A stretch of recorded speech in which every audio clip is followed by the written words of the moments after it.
Hello. Are we live? Is this a thing? I don't know. We haven't been live for a long time. And I had to set up all my settings again, so I don't know if this is working. Let me check. Give me a minute. Give me a minute to check if this is working and if we are live. If this is working and if we are. Oh, the sound sounds horrible, doesn't it? Let me check. Is this better? Live. If this is working and if we are. Oh, the sound sounds horrible, doesn't it? Let me check. Is this better? Live. If this is working and if we are. Yeah. No. Right. So I think now I've got the settings. I think this is okay.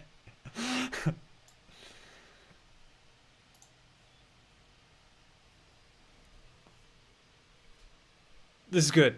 Let me know. Let me know if there's any technical issues in regards to the sound. But otherwise, I think we're live. We're live. I'm back.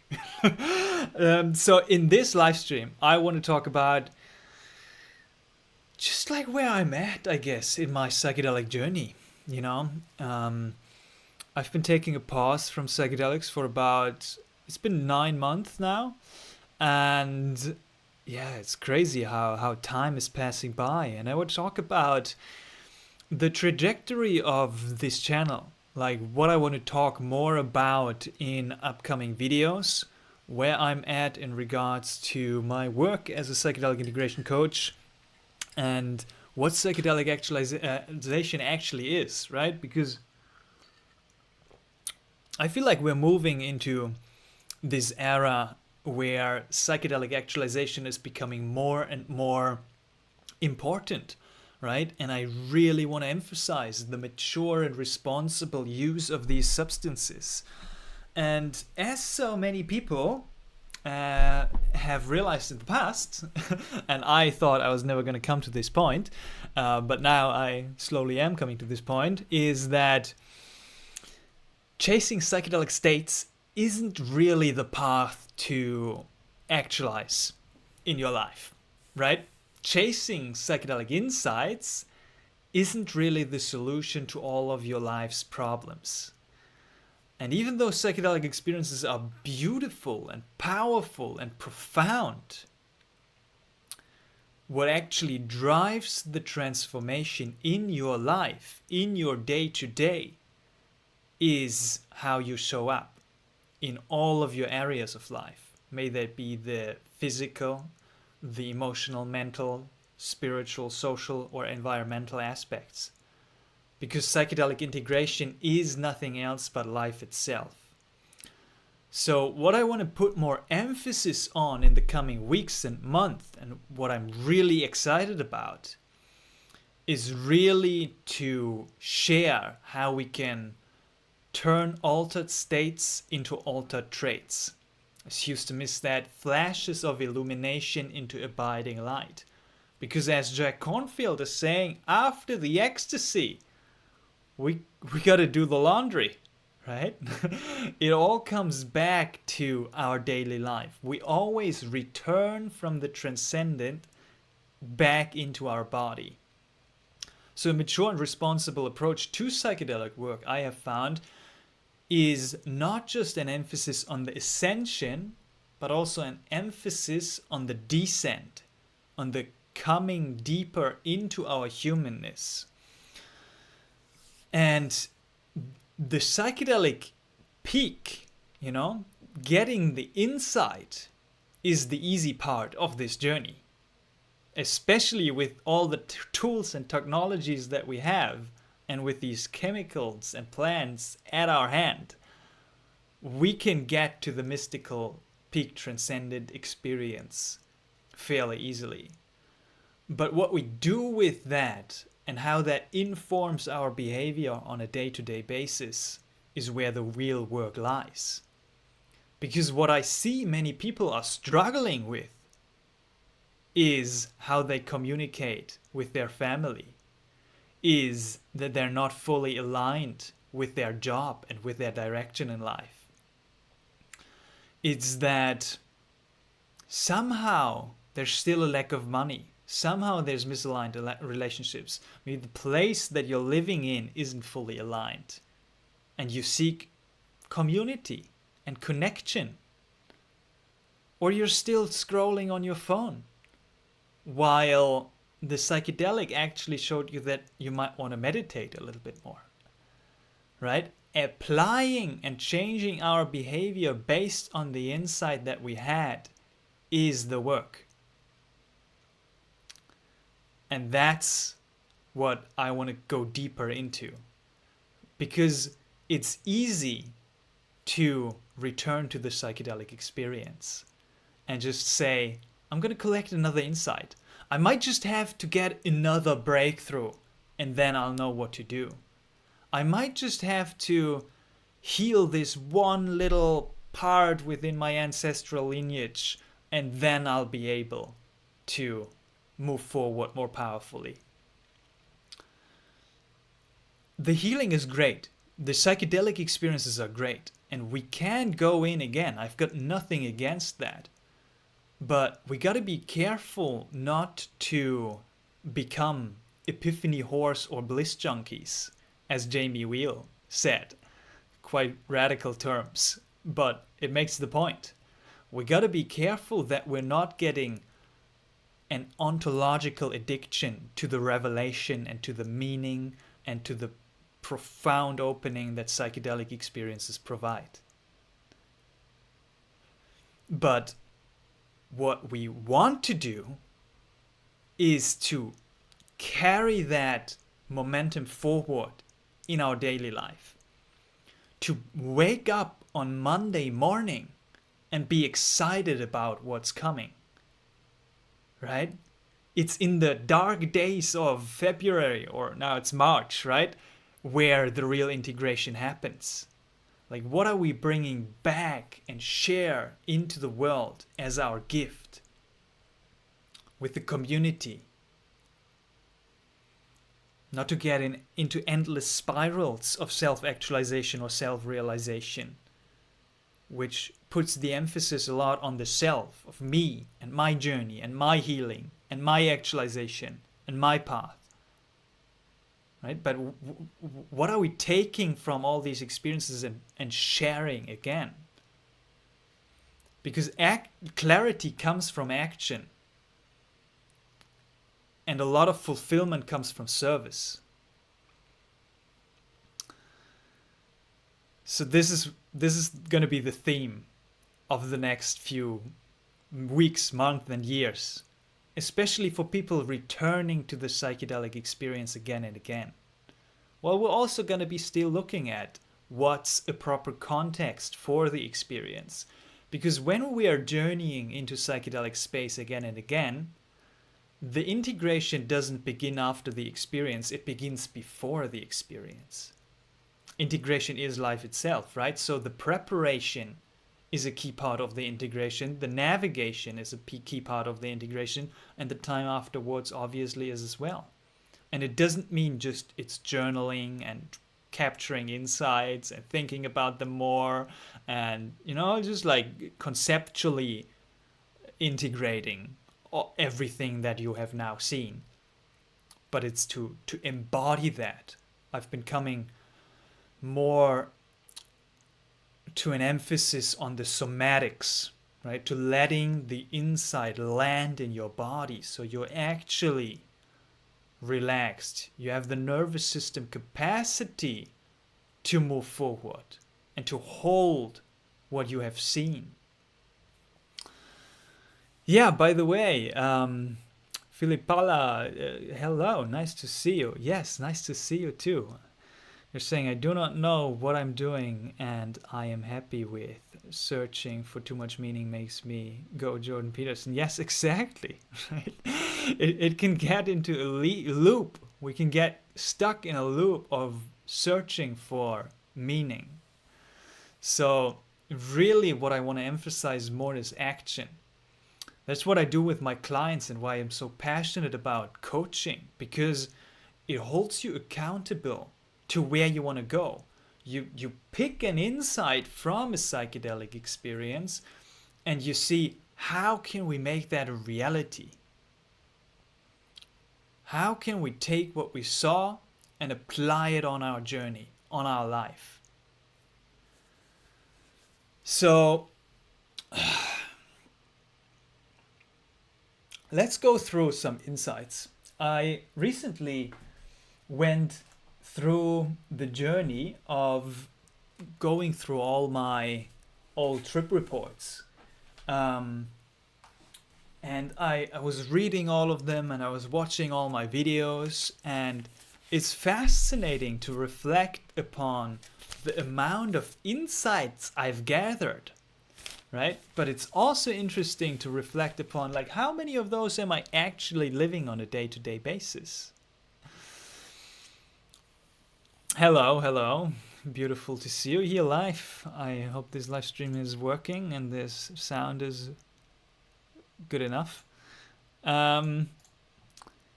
Yeah, so let's look at what some of the integration actions actually can be. So for example, what I've got here is going into nature, right? Oftentimes the simplest integration actions are the most powerful ones. So recently I moved from one part of Germany to another part of Germany, and I moved into the mountains. I moved into closer to forests and to nature. And while I was living in the city for the last couple years, I noticed, even in my psychedelic journeys, like, oh, the city, like, there's lots of influences. And also I noticed I deeply want to connect with nature, but somehow I didn't get around to go out and actually go into nature too much. So now as I moved, I intentionally picked a place, well, it just came to me more like, where I'm just closer to nature. Like, there's literally like a 500-meter mountain right in front of my doorstep and a 1,200-meter mountain across a couple streets. And I go and I hike into these mountains like 1 to 2 hours a day. And immediately I could feel my life becoming more integrated, more psychedelic in a way, because my system can relax. You know, it allows me to slow down. It allows me to let all of these things land, right? Because slowing down is actually one of the key things that's missing in our culture. In this culture of productivity, of moving harder, moving faster, and achieving more, a return to doing less is a powerful statement of integration. To trust life and to just relax, right? And I might want to share something quite personal, right? Because as you might have been aware, over the past couple of years, I've been sick. You know, I've been sick for about 2 years now, and it's still a mystery in where this chronic inflammation and sickness and body pain is coming from. And it's still there to a certain extent. But over the past like 3 to 4 months, it got much better. And that might have to do with the fact that I just simply slowed down and I stopped stressing so much. I'm shocked, like, I knew this intellectually and conceptually, but to feel it in my body that a lack of relaxation and a lack of just chilling the fuck out has a deep impact upon my life and my health, right? So life has these beautiful ways to present the importance of slowing down. And it's a delicate balancing act with the psychedelics as well. So for example, I decided to take a 1-year break from all consciousness altering experiences. May that be breathwork, sauna, you know, going for too long of a run, or all psychedelics, even caffeine, even black tea. None of that is in my life anymore. And what I'm presented now with is the rawness of life, of the ordinary experience of life. And it's so beautiful to just observe that and to be in that and rest in that. Because even psychedelic experiences and more psychedelic experiences trigger a stress response in the body. Like if you go into very high dose 5-MeO DMT journeys every once in a while, and then you take LSD the next week, and then you trip on mushrooms, and then you juggle around with all these substances, it does take a load on your body. Even though it is healing and it's helping to shake out and release some trauma, all of that is great. But even the psychedelic experience itself requires a proper body set to be integrated more smoothly, right? So taking care of the body is a key part of preparation and integration. Really nailing down your sleep, your diet, your breath, right? Taking care of your posture. All of these are insights that psychedelics are showing us, but when we're not integrating them, our life isn't actually changing. And we keep on moving through sickness or other kind of challenges that we're faced with. Oh, hello, all of you beautiful people in the chat. Yeah, keep it simple. Hello, Kali. Mountains are so amazing. Absolutely, mountains are, I think, some of my favorite. Still can't decide between the mountains and the beach. Not quite sure. I think mountains is great, but mountains on the beach, I think that's perfect. Jungle is a bit too many mosquitoes.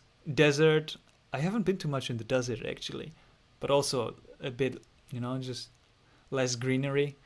But mountains are amazing. Just the higher up you go, it gets a bit more cold, so that's a bit of a downside of the mountains for me, but depends on where you are as well.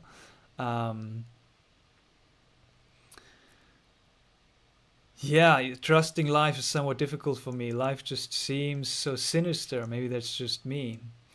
Well, tell me, what about trusting life seems difficult for you? Like, what does trusting life mean for you?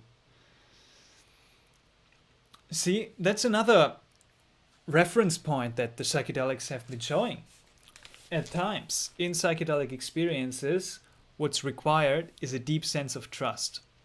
So in the psychedelic experience, we can get an experiential reference point for what it means to trust the unfolding of the process. But again, when we come back, it's a bit more difficult, right? And for me personally, trusting life has a lot to do with releasing judgment. Because the mind likes to judge. The mind likes to say, I prefer this over this. I want this to be different. I want to be there faster. And all of these are subtle judgments that create resistance. In this resistance to the present moment, to things as they are, prevents trust from unfolding. And actually, when we're trusting life, we're trusting ourselves.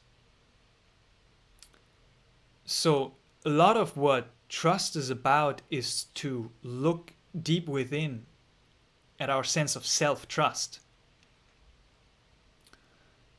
And self-trust is one of the key pillars of a novel integration framework of what I call psychoptic engineering that I'm going to be presenting more of.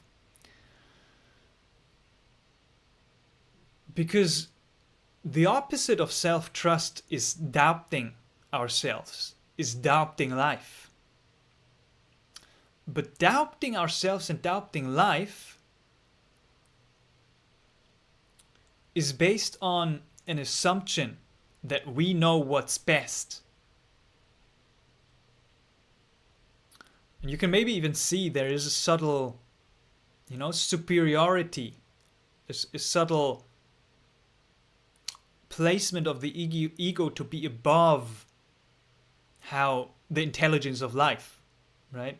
That it knows better. It should be different, right? But trusting ourselves is a process of letting go and letting in, giving up control. And that does not mean we're not taking responsibility. It's kind of a paradox. It's we're letting go fully while taking full responsibility. And taking responsibility means also taking embodied action. And taking embodied action is informed on what I would say are core values. So figuring out what's most important to you in your life on a relative domain will give you the clarity and the confidence to make better decisions in regards to what to do. And when you then set specific action steps that are achievable and simple and aligned with your core values, and you hold yourself accountable to move and actually do them through micro commitments, you build up trust within yourself through action. A lot happens through action. Does that make sense? Right? It's a bit paradoxical because we're giving up control. We're basically saying, I trust whatever is gonna unfold. But at the same time, I'm taking full responsibility to move forward. And also to integrate and implement the most beneficial perspective on the situation that I feel like I can take on.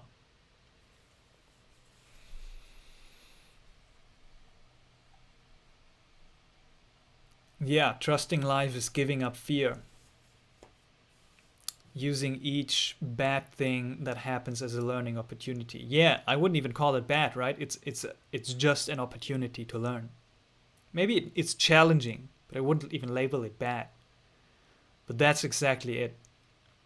It's recognizing I'm here to have experiences and learn whatever lessons I can. That's it. Yeah. And challenges are going to come inevitably. Just by being human. But again, right? Deepening our humanness and embracing the challenge is the work of integration. That's where we can, where there's an opportunity to translate altered states into altered traits. Because oftentimes, for many people, the tendency then is to go into another ceremony, go into another peak experience. Use the psychedelic high or more work as an excuse and a bypass of facing the actual challenge that's in front of you.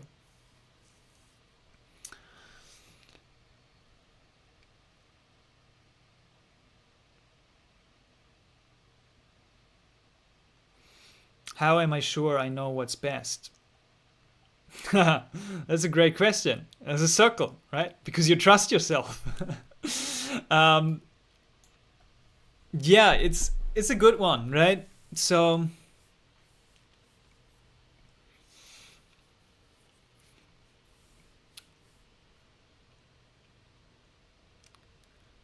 you know what's best by thinking from first principles,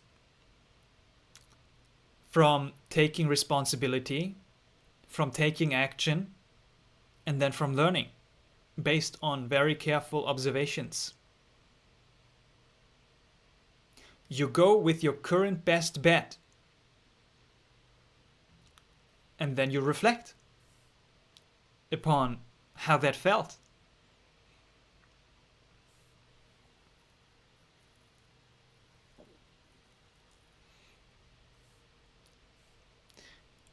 You know what's best because it feels like it's in alignment.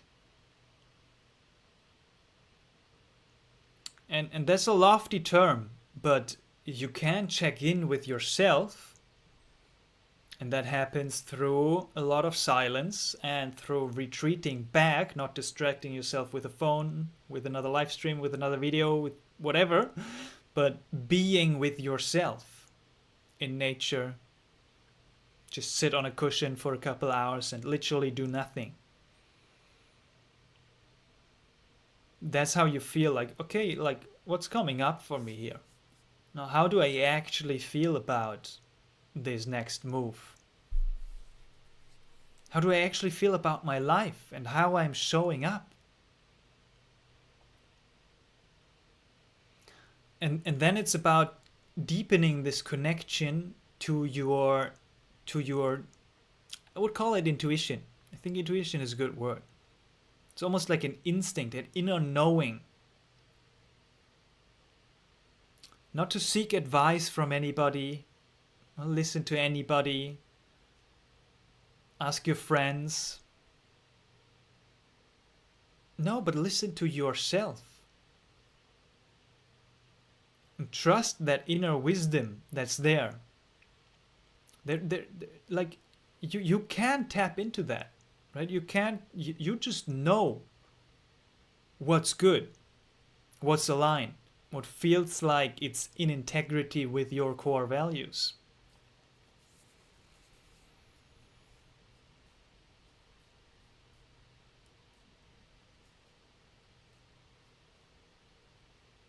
Like it's fairly simple.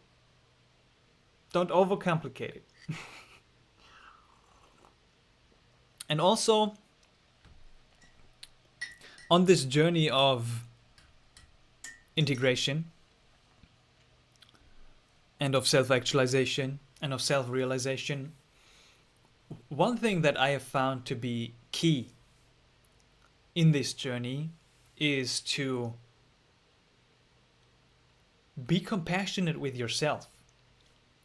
Like, be kind to yourself. Don't even judge the pace of your own unfolding. Because sometimes we've seen so many things, we've realized so many things, we know so many things, but somehow they're not landing. And then we try to make them work and we try to integrate. That struggle in and of itself is putting more pressure on us, is fueling the self-doubt and being, that feeling of confusion and feeling lost. It's draining us of energy. So a great background principle is to take it easy, right? The integration journey doesn't have to be hard. Even that's just a conception. Even that's just a belief that we hold. That trusting ourselves is hard. That doing all these things is hard. Integrating all this stuff is hard.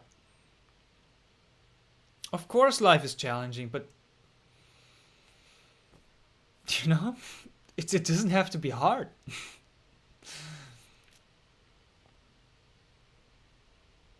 It's like the parables of the arrows that the Buddha shared. Right? He shared that you can be hit by an arrow. And that hurts. Like, it's painful. And these are the things that are just inevitably part of the human experience. Grief of losing a loved one, injuries, sickness, losing money, all of that stuff. Some of us, it's just gonna hit us, and that's the first arrow. But the second arrow that's hitting many people is unnecessary.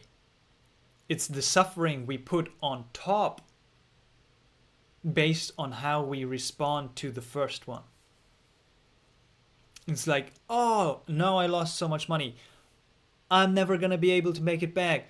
Now I'm stressing. How am I going to get this job? Like, what's happening? That's the suffering we put on ourselves. It's the mental self-inflicted suffering based on the perspectives we hold, based on the beliefs we hold. And that, the Buddha says, we can remove. We can avoid that one.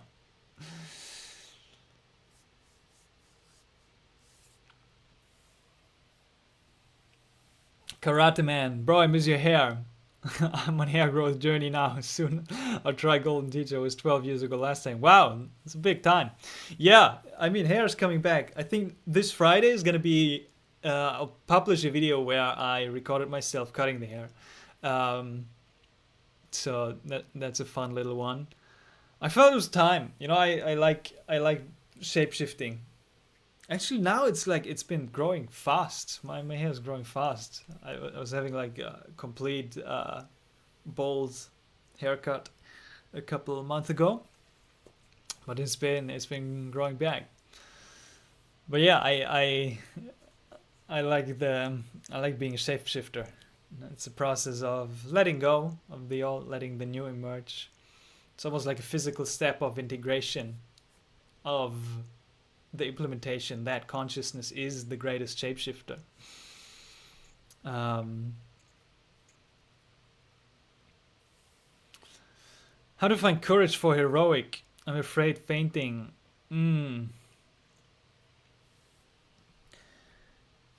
Yeah, fainting is a scary one. I get that. What do you mean by heroic? Is about 5-gram dry journey, and obviously there's gonna be like this feeling within you of like, wow, it's been 12 years, and how's it gonna be going in again? I like to look at that feeling and observe that. And again, it's about a reframe, right? Is that nervousness, fear, excitement? Where's the difference between those feelings? And what is it actually that you're feeling? Right? And facing the unknown is always a bit scary. Like Pema Chodron, I think, said, is like all explorers, we're drawn to discover what's out there without yet knowing if we're ready to face it. It's part of the game. For me personally, 5 grams it's a good dose. It's it's a profound journey potentially, but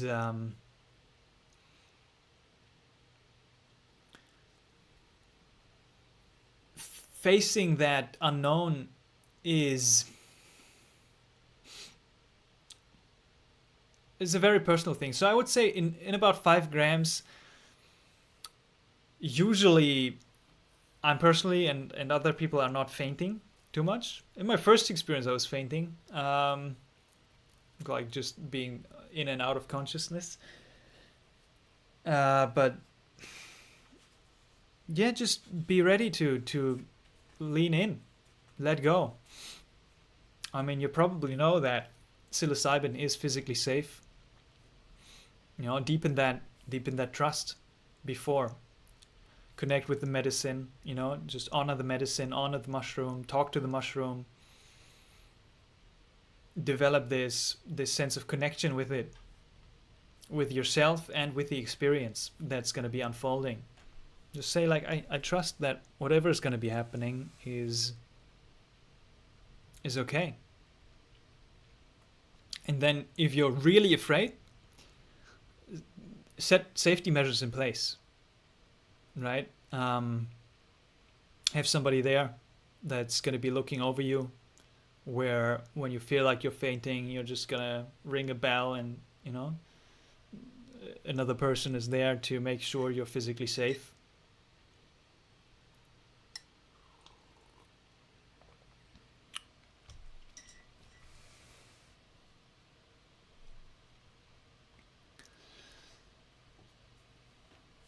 Yeah, psychedelic space is really there for us to learn, to build up the courage, right? And we're playing with powerful stuff.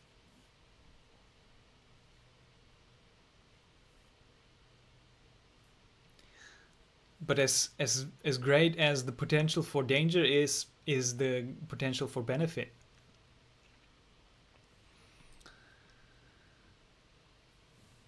And again, 80% of the experience is going to be context. So if you're working to create proper context, the seeds of your experience are going to be growing, no matter what the experience is going to be like. So really looking at the preparation and seeing, what's my set? What's my setting? What's my body set? How am I taking care of myself in the days and weeks before the experience? Like, clean up the diet, be grounded, be strong, walk barefoot, hug a tree, sleep well, eat well.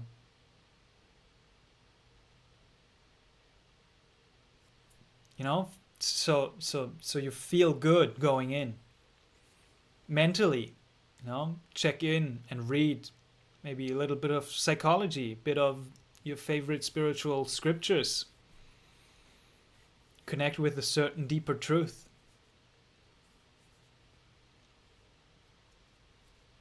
Carve out space just to be.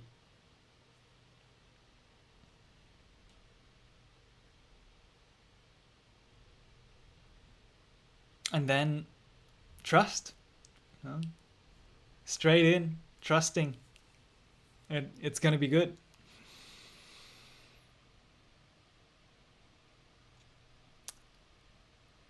Can I avoid iron metal taste if doing tea method with lemon, making powder from shroom and drinking and swallowing powder shrooms or not swallowing powder shroom?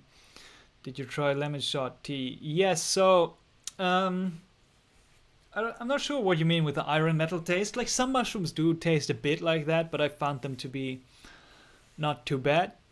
You know, get used to it after a while. Tea is great.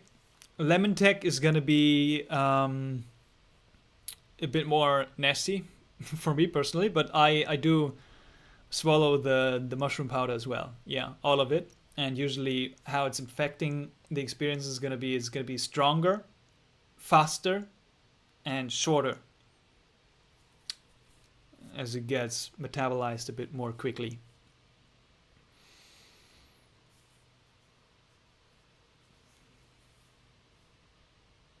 I feel it when eating raw. Yeah, when eating raw, it's a bit like a bit metal iron taste. I mean, tea is a great way to avoid that taste.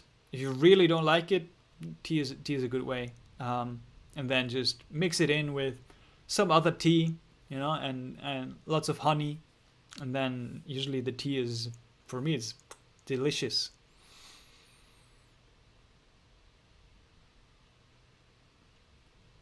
Hey, Hans Wurst, Johnny. Namaskaram. Good to see you. I think we haven't met when I left, right? Let's meet up soon. I'll let you know when I'm back up north. Um, Actually, I'm also quite excited to explore psychedelic space again. So it's been about 9 months of break now, and it's 3 more to go. It feels good. It feels aligned. It feels easy to take a break. Um, Highly recommend.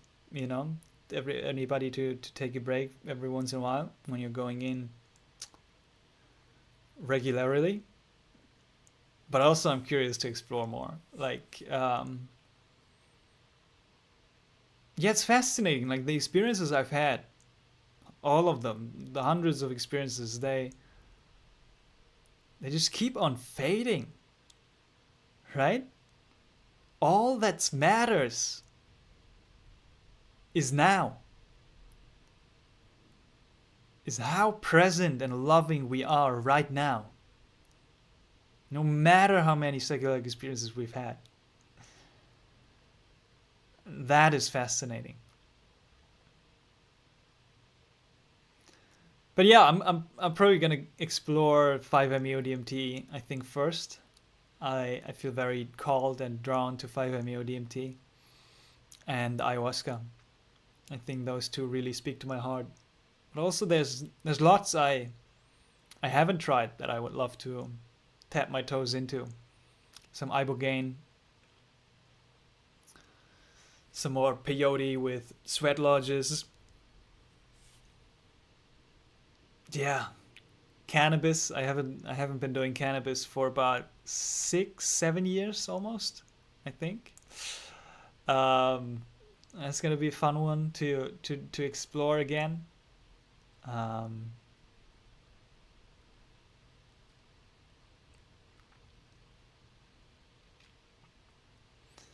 yeah, I'll share how it goes. I'll share how it goes. But again, emphasis on the altered traits. It it's not about the altered states. Altered states are great and beautiful, but if we attach to them, we're suffering. If we judge the altered state as better as our ordinary experience of being human, we're gonna have challenges in our integration journey. Really, what the last couple months have been showing me is to embrace the ordinariness of being human.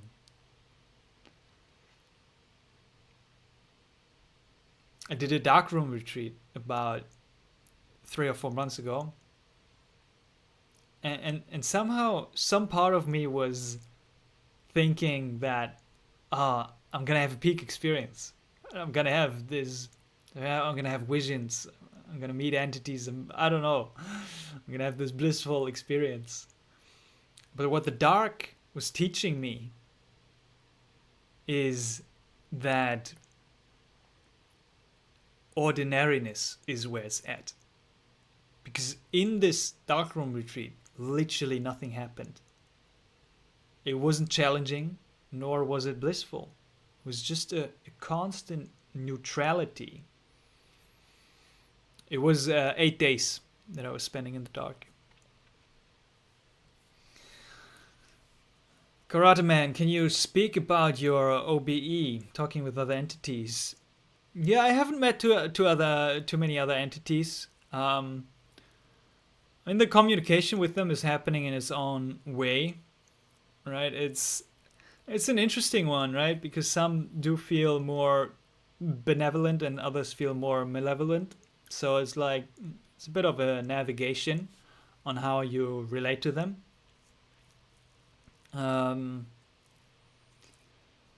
Other out of body experiences, yeah.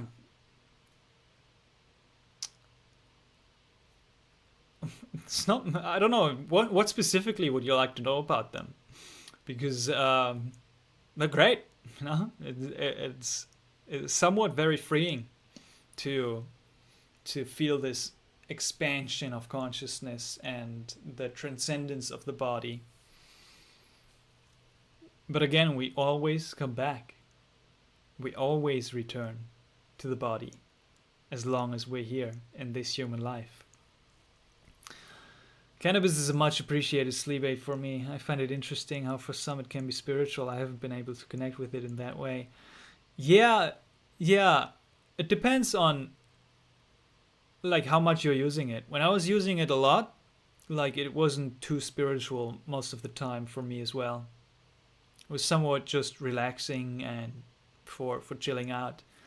But I think it can get pretty intense, like if you go high dose THC and you take a longer break from cannabis for a while and then you do it ceremonially, like with the proper, again, context and attention and a willingness to connect and then go deep and not do anything else while you're high, then I think it can be quite powerful.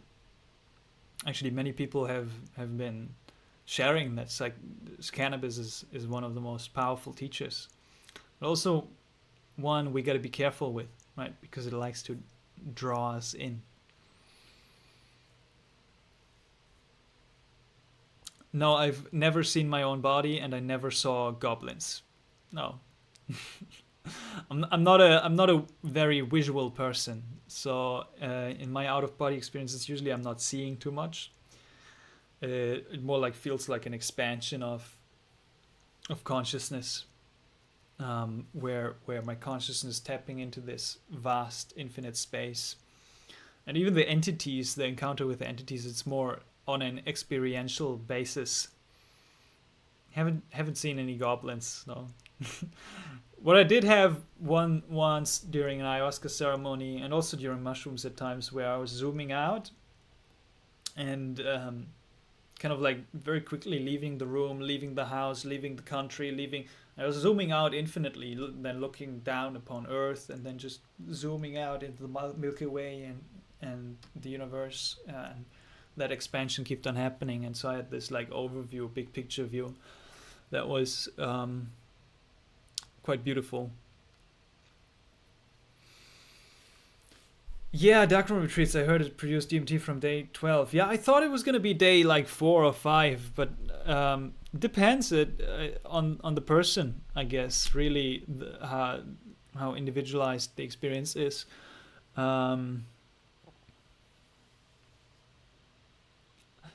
It blocks my dreams. Ah, yeah.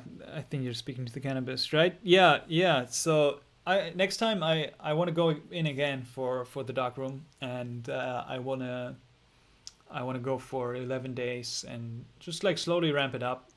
I think it's quite powerful practice.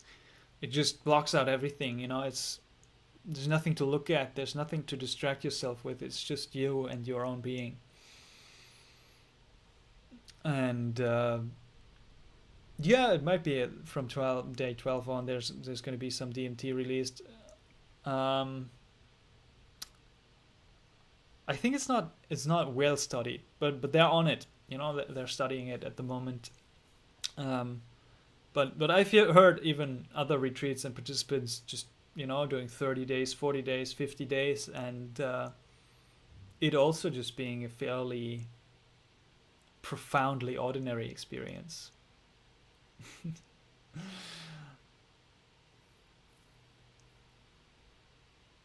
Yeah. Okay, guys, I'll have to jump off. I have another call.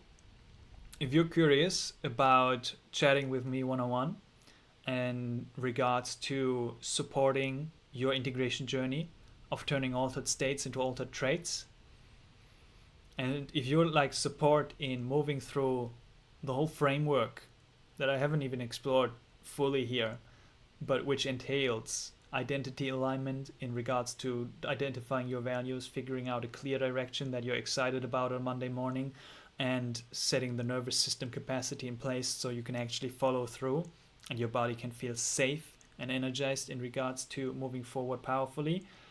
And then you click the link below and book a call with me. And otherwise, connect with me on Instagram. I'm going to be sharing more personal, intimate stuff on Instagram in the stories, and more exclusive content in regards to accessing some masterclasses and some private unlisted videos I've done. And otherwise, it was happy. I'm happy to connect with all of you.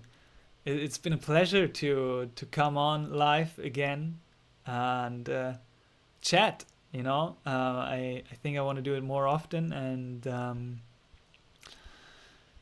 bring back the weekly live streams. Like, bring them back, because it's just so fun. It's just so fun to connect with all of you and answer questions and exchange experiences. Many blessings. Keep on staying grounded. Enjoy your journey. All the best for your 5-gram mushroom experience. Let me know how it goes. Again, if there's need to talk, I'm here for you. Johnny, good to see you. book from Mantak Chia about darkroom. Actually, I read it like 2016 or something. Like it was one of the first books about spirituality I read was Mantak Chia's book about dark rooms. I don't have it at home, but while I was traveling, I picked it up. And there, yeah, he talked about 5-MeO DMT and DMT, I think. Um, but yeah,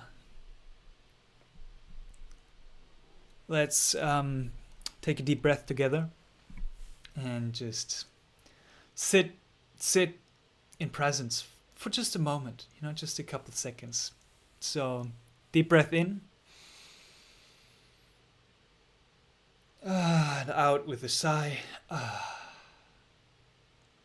Again, one deep breath in.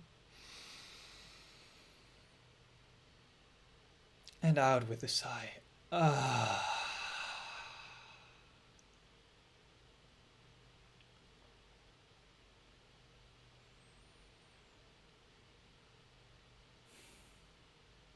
Just sit and observe.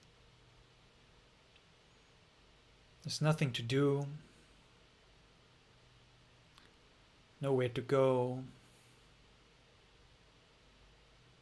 nobody to be.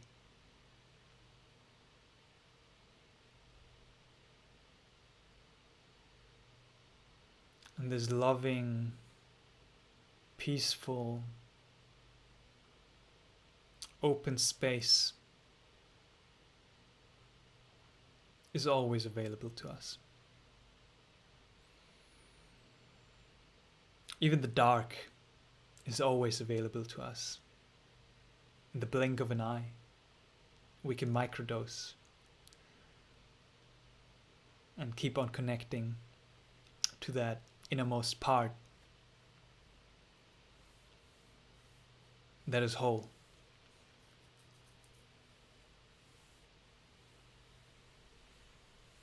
All right.